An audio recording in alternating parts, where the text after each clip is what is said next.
Bore da, good morning.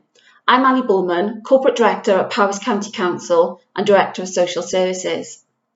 So today on International Social Worker Day, I wanted to take a moment to recognise the hard work and commitment of everyone who works in social care across Wales and beyond.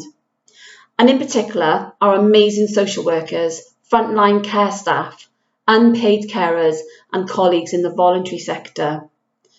The roles that you all play underpin the role of the social worker in enabling individuals and their families to work through often difficult times in their lives, ensuring that those in our communities who are most in need of our support, both children and adults, are safeguarded from harm and enabled to live a fulfilled life and achieve their aspirations.